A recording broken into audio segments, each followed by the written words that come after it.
Everyone, ఈరోజు మన కిచెన్లో వచ్చేసరికి డాబా స్టైల్ పన్నీర్ కర్రీ అండి. చాలా బాగుంటుంది, ప్యూర్ వెజ్ అండి.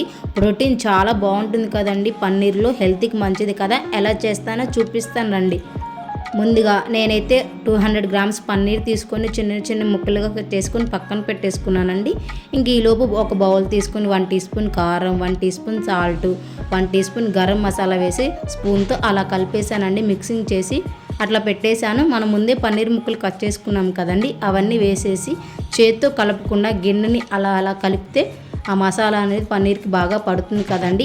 అవి పక్కన పెట్టేసుకున్నామండి. చూసారు కదా మసాలా ఎంత బాగా పట్టిందో.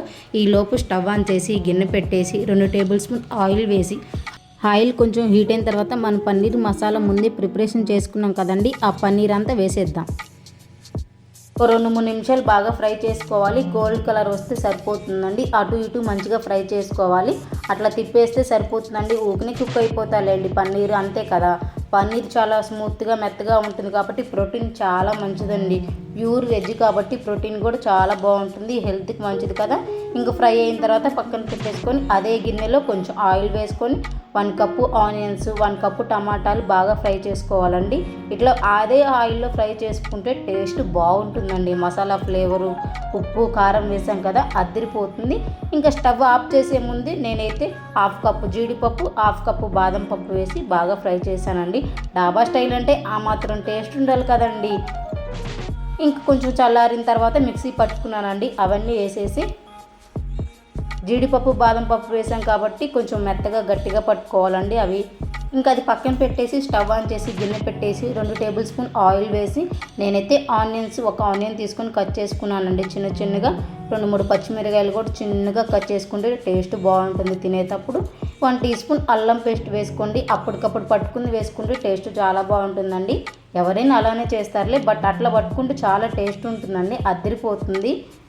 ఇంకా మనం ముందే మసాలా పట్టి పెట్టుకున్నాం కదండి, ఆ మసాలా వేసేసి ఒకసారి గెంటుతో అలా కలిపేసి 1 టీ స్పూన్ కారం, 1 teaspoon salt, 1 teaspoon పసుపు, 1 టీ స్పూన్ గరం మసాలా వేసి అట్లా కలపాలండి. అప్పటికే చూసారండి అడుగును కొంచెం రెడ్ కలర్ వచ్చేసింది కదా, ఆల్మోస్ట్ మసాలా అంతా కుక్ అయిపోయినట్టేనండి. మనం మిక్సీ పట్టుకున్నాం కదండి, అదే గిన్నెలో కొంచెం వాటర్ వేసుకొని ఆ వాటర్ అంతా వేసేసి గెంటతో అలా కలిపేసి 2-3 నిమిషాలు మూత పెట్టుకుందామండి. ఆయిల్ అంతా బాగా పైకి తేలుతుంది కదండి, అప్పుడు మళ్ళీ ఒకసారి గంటతో కలిపేద్దాం. చూసారు కదా మూత పెట్టేశాను. మళ్ళీ ఒక 5 నిమిషాల తర్వాత తీసానండి. చూసారు కదా కొంచెం కొంచెం ఆయిల్ బాగా పైకి తేలుతుందంటే ఒకసారి గంటతో కలిపేసానండి. అడుగును కొంచెం మారుతుంది కదా, గోల్డ్ కలర్ వచ్చేసింది. గంటతో కలిపేసి ఇంకా మనం ముందే పన్నీర్ ఫ్రై చేసి పెట్టుకున్నాం కదా, ఆ పన్నీర్ వేసేసుకోవాలి. పన్నీర్ అంతా వేసిన తర్వాత ఒకసారి గంటతో అలా కలిపేసుకుందామండి. ఆల్మోస్ట్ కర్రీ అంతా అయిపోయిందండి. డాబా స్టైల్ పన్నీర్ కర్రీ రెడీ అండి. జీడిపప్పు బాదం పప్పు వేసాం కదా, ఆ ఫ్లేవరు తినేటప్పుడు ఎంత బాగుంటుందనండి టేస్ట్. ప్రోటీను, హెల్త్కి చాలా మంచిది. ఇంకా నేను స్టవ్ ఆఫ్ చేసిన తర్వాత కొంచెం కొత్తిమీర వేసానండి.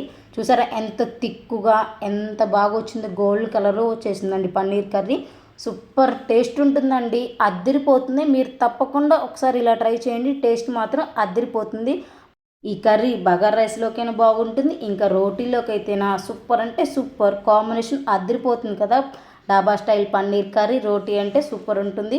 మా వీడియో నచ్చితే లైక్ చేయండి.